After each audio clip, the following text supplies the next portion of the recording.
घटना शुरू कर चुके हैं माँ जानकी न्यूज़। अभी हम लोग की उपस्थिति शहीद उद्यान स्थल तरियानी छपरा शिवहर में है। यहाँ पे हमारे साथ इतिहासकार डॉक्टर लोकेश सरन जी है।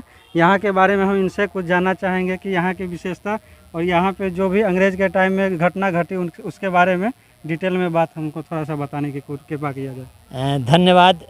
यह वह स्थल है जहाँ 30 अगस्त 1942 को स्वतंत्रता सेनानियों, आंदोलनकारियों, ग्रामीणों की एक बड़ी सभा हो रही थी। उसी सभा में पुलिस ने बिना चेतावनी दिए हुए अंधाधुंध गोली चलानी शुरू कर दी, जिसमें 10 लोग मारे गए और करीब 2 दर्जन से अधिक घायल हुए। घायलों में 19 का ही नाम दर्ज किया जा सका है और भी बहुत सारे अज्ञात में चले गए। घटना का कारण मैं बताना चाहूँगा।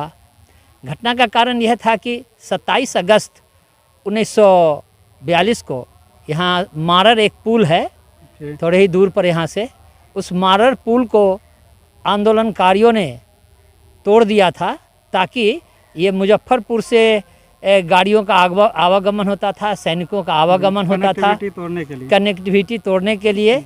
और उस समय तो अगस्त क्रांति में तोड़फोड़ ही ज़्यादा हुआ। उनको रोकने के लिए वो आए और रोके उनको, हम इसलिए वो पुल तोड़ा गया था।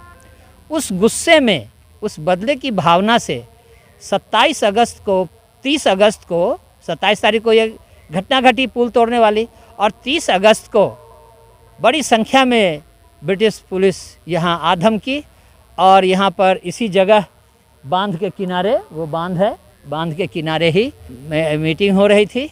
इसी जगह यहाँ पहले एक गाछी हुआ करता था, आम गाछी बोला जाता था, इसी में मीटिंग हो रही थी और पुलिस ने गोलियां चलानी शुरू कर दी, जिसमें 10 लोग शहीद हुए।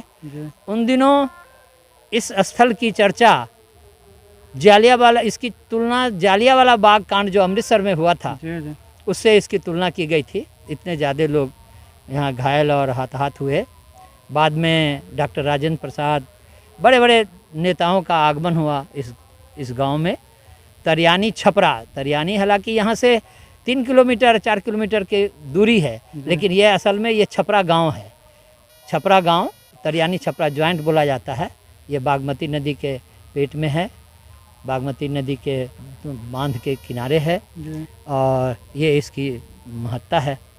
अब यहाँ जंगल झाड़ देखकर ये वर्तमान में इस स्थल को जितना सजाया जाना चाहिए था, आज़ादी 79वां ये वर्ष चल रहा है, लेकिन आज भी इस शहीद स्थल की स्थिति देखा जा सकता है। लाखों लाख रुपए खर्च हुए। आवागमन के लिए यहाँ जो पहुँच पथ बनाया गया है मुख्य सड़क से, वो भी खतरनाक है। अभी हाल के बाढ़ में भी इस जगह को क्षति हुई है और अब आगे क्या कहा जा सकता है, इन क्रांतिकारियों को, शहीदों को भुलाया जा रहा है। शहीद स्मारक के पास में एक भैया मिल गए हैं, यहाँ के बारे में इनसे हम जानना चाहेंगे। क्या नाम हुआ भैया आपका? अजय राम। यहाँ के बारे में आप कुछ बता सकते हैं? और यहाँ के बारे में हम यही जानते हैं, हमारे बड़े बुजुर्ग लोग यहाँ कहते थे कि यहाँ अंग्रेज आए थे तो लड़ाई उड़ाई की, हमारे गांव के लोग कुछ लड़ाई उड़ाई करके उनको मार भगाए यहाँ से। उन्हीं का शहीद स्मारक है। शहीद स्मारक यहाँ हाँ, शहीद स्मारक की स्थिति ऐसा होना चाहिए, इस पर कुछ काम होना चाहिए या नहीं? गवर्नमेंट की तरफ से इस पर कुछ काम हुआ है? काम तो ये हो ही रहा है, ये सब इसी में आ रहा है। यहाँ के लिए रास्ता भी नहीं सही है। हाँ, रास्ता तो है, ये जो है देख ही रहे हैं। तो ये रास्ता सही आपको लग रहा है? ऐसा होना चाहिए। और रास्ता तो यहाँ के लोग जब अति करेंगे, हम लोग क्या कर सकते हैं इसमें? कह नहीं सकते, मतलब होना चाहिए ना अच्छा रास्ता यहाँ आने के लिए। रास्ता तो अच्छा होना चाहिए, बात हाँ होना चाहिए, वही पूछ रहे हैं आपसे। रास्ता होना चाहिए, सुविधा। ठीक है, एक और भैया है यहाँ पे, इनसे भी जानना चाहेंगे। भैया अपना नाम बताइए। मेरा नाम दीपक राम। आप यहाँ के ग्रामीण हुए? मैं तो ग्रामीण, हाँ ग्रामीण। अच्छा, यहाँ के बारे में आप क्या बता सकते हैं? यहाँ के बारे में तो यह शहीद स्मारक देखिए रहे हैं। तो यहाँ पे अभी क्या चीज़ का काम चल रहा है? अभी तो हमको ये पेंट का काम चल रहा है। हाँ जी। तो काफ़ी जंगल यहाँ पे लगा हुआ, आने का रास्ता भी सही नहीं है। जंगल तो है, तो क्या कीजिएगा, जो है सो तो है ही है, देखिए रहे हैं।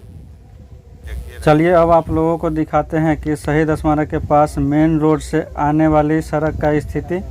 इन सभी चीज़ों को देखते हुए आप सभी कमेंट में अपनी अपनी प्रतिक्रिया जरूर दें। वीडियो को यहाँ तक देखने के लिए धन्यवाद। जय हिंद।